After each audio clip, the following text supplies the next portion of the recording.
फ्लैकेनाइड is class 1C anti arrhythmic drug. Anti arrhythmic drugs वो drugs होती है जो कि हार्ट के रिदम को फिक्स करने के लिए यूज़ हो। अब जब भी हार्ट का रिदम जो है वो ख़राब हो जाए, उस कंडीशन को हम कहते हैं एरिथमिया। जो एरिथमिया होता है वो ब्रेडी एरिथमिया भी हो सकता है, टेकी एरिथमिया भी हो सकता है। So flecainide is class 1C anti arrhythmic drug. Anti arrhythmic drugs को हमने 4 डिफरेंट ग्रुप में डिवाइड किया हुआ है। ग्रुप 1 2 3 4 और समटाइम्स हम कहते हैं 5, जो कि मिसलिनियस ड्रग्स हैं। ग्रुप 1 वाले इनको हम कहते हैं these are sodium channel blockers. Group 2 को कहते हैं these are beta blockers. Group 3 वालों को कहते हैं these are potassium channel blockers. और ग्रुप 4 वाली ड्रग्स को कहते हैं दीज आर कैल्शियम ब्लॉकर्स। तो जो ग्रुप 1 है इसको हमने फर्दर डिवाइड किया हुआ है 1A 1B एंड 1C में। 1A वालों कहते हैं these are moderate sodium channel blockers. 1B वालों कहते हैं these are weak sodium channel blockers. और ग्रुप 1C वाली ड्रग्स को कहते हैं these are strong sodium channel blockers. So flecainide is strong sodium channel blocker, it belongs to class 1C anti arrhythmic drugs. तो अगर इसके मैकेनिज्म ऑफ एक्शन की बात करें तो हार्ट जो बीट कर रहा है वो एक रिदम के साथ कर रहा है, उस स्पेस को संभालता है sinoatrial node which is pacemaker. ये इलेक्ट्रिक करंट फायर करता है, चलते चलते एट्रियल मसल्स में जाता है, एवी नोड में जाता है, वहाँ से कॉमन बंडल में, बंडल ब्रांचेस में, परकिंजी में और अल्टीमेटली मसल्स पे आकर सारा करंट जो है वो डाई आउट कर जाता है। अगर इसके हम पोटेंशियल्स जो हैं उनको आइसोलेट करें तो कुछ इस तरह के पोटेंशियल्स जो होंगे वो मिलेंगे। और इन सब पोटेंशियल्स को अगर हम समेट करें तो और फाइनल ईसीजी ड्रॉ करें तो वो कुछ इस तरह की बनेगी। अब जो ऐसे नोड पे करंट जनरेट हुआ है उसका एक्शन पोटेंशियल अपना है, और जो मसल्स है वेंट्रिकल मसल्स उनका एक्शन पोटेंशियल जो है वो अपना है। अब एंटी एरिथमिक ड्रग्स क्या करती हैं, इन एक्शन पोटेंशियल्स को छेड़ती हैं, इनको चेंज करती हैं, जिसकी वजह से जो फाइनल ईसीजी है वो भी चेंज होगी। अब अगर इसमें एक बात जो है वो नोट करें, जो ऐसे का एक्शन पोटेंशियल है वो थोड़ा पहले स्टार्ट हो जाता है, और जो वेंट्रिकल्स का एक्शन पोटेंशियल है वो थोड़ा लेट स्टार्ट हो जाता है, इनमें थोड़ा सा डिले है। ये वो डिले है जब करंट जो है वो throughout the heart flow करता है। अब अगर as a rule of thumb बात करें जनरली तो हार्ट को हम दो पार्ट्स में डिवाइड कर सकते हैं, सुप्रा वेंट्रिकुलर रीजन और वेंट्रिकुलर रीजन में।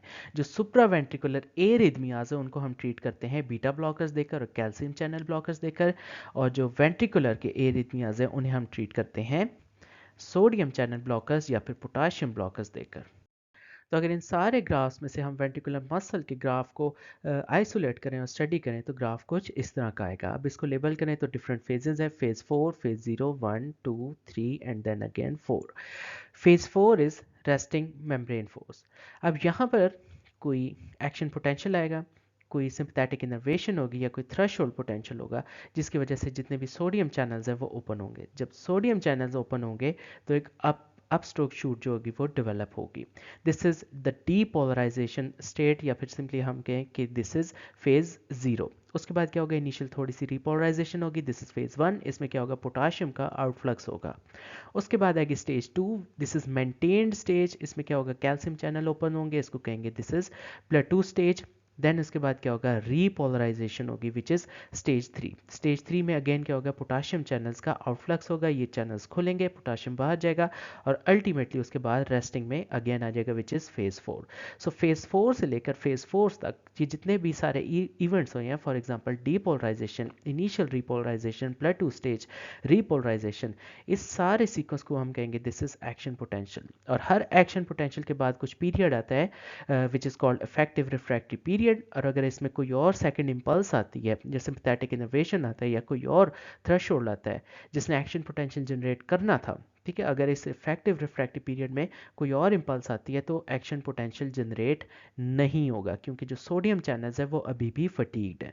फाइनली अगर इन आइसोलेटेड ग्राफ्स का हम रिलेशन देखें ईसीजी के साथ तो वो कुछ इस तरह है। जो ऐसे नोड है उसमें एक फेज 4 होता है विच इज़ सोडियम इनफ्लक्स, उसके बाद फेज 0 आता है which is sodium and calcium influx, और उसके बाद फेज 3 आता है विच इज़ पोटाशियम आउटफ्लक्स। अब फेज 4, फेज 0 और फेज 3 जब ये डिस्टर्ब होंगे तो ये कोइंसाइड कर रहे हैं ईसीजी की पी वेव्स के साथ, तो ईसीजी की पी वेव के अंदर चेंजेस आएंगे। तो इस ऐसे नोड में जो फेज 0, 4 और 3 को चेंज करेगी anti arrhythmic drugs, these are going to be beta blockers and calcium channel blockers या ग्रुप 2 और ग्रुप 4। वो क्या करेंगी, इनको चेंज करेंगी ऐसे नोड में जिसकी वजह से ईसीजी में पी वेव में चेंजेस आएंगी। उसके अलावा अगर वेंट्रिकुलर मसल्स की बात करें तो जो फेज 0 है, जो डीपोलराइजेशन का स्टेट है जिसमें सोडियम चैनल्स ओपन होंगे, या फिर स्टेज 1 जो कि इनिशियल रिपोलराइजेशन है, अगर ये स्टेजेस थोड़ी सी चेंज होती हैं तो ये कोइंसाइड करनी है QRS के साथ। तो QRS में थोड़ी सी चेंजेस आएंगी। उसके अलावा फेज़ 3 जो कि पोटाशियम आउटफ्लक्स का था, रिपोलराइजेशन का था, अगर इसमें कोई चेंजेस आएंगी जो कि एंटी एरिथमिक ड्रग्स की वजह से आ सकती हैं, ये कोइंसाइड कर रहा है टी वेव्स के साथ, तो ECG की टी वेव के अंदर थोड़ी सी चेंजेस आएंगी। अब वो कौन सी ऐसी एंटी एरिथमिक ड्रग्स हैं जो कि वेंट्रिकुलर मसल्स के इन फेजेस को थोड़ा सा छेड़ सकती हैं? तो ventricular muscles are affected by all anti arrhythmic drugs, group 1 की भी, ग्रुप 2 की भी, ग्रुप 3 की भी और ग्रुप 4 की भी, जिसकी वजह से ECG में डिफरेंट चेंजेस आएंगी। तो फाइनली अगर बात करें mechanism of action of group 1C anti arrhythmic drugs which are strong sodium channel blockers, अब होता क्या है कि यहाँ पर इंपल्स आती है, सिंपैथेटिक इनर्वेशन आती है, जिसकी वजह से डीपोलराइजेशन की अपस्ट्रोक जो है वो बढ़ती है, सोडियम चैनल ओपन होते हैं।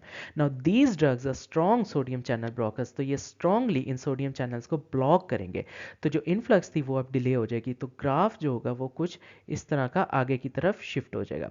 सो क्योंकि इन्होंने स्ट्रॉन्गली सोडियम चैनल्स को ब्लॉक किया है, तो टाइम यानी जो एक्स एक्सिस है उसके लॉन्ग ग्राफ जो है वो थोड़ी सी उसकी अप स्ट्रोक जो है वो आगे की तरफ आ जाएगी। So there is decline in the phase 0 upstroke, ठीक है, जो कि टाइम एक्सिस के अलॉन्ग है। और जब ये ग्राफ फॉल करेगा तो ये फॉल एग्जैक्टली इसी प्लेस पे करेगा।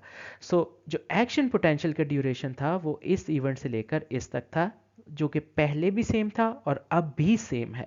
So action potential duration is constant through out this. उसके अलावा एक्शन पोटेंशियल के बाद क्या होता है, रिफ्रैक्टरी पीरियड का स्टेज होता है, इसमें भी रिफ्रैक्टरी पीरियड ना आगे गया है ना पीछे की तरफ गया, it is constant. So action potential is constant and effective refractory period is constant. अब होता क्या है कि फेज 0 और 1 की वजह से QRS अफेक्ट होते हैं, और जो फेज 3 होता है जब ये हिलता है तो उसकी वजह से टी वेव अफेक्ट होती है, जिसे हम कहते हैं कि QT इंटरवल।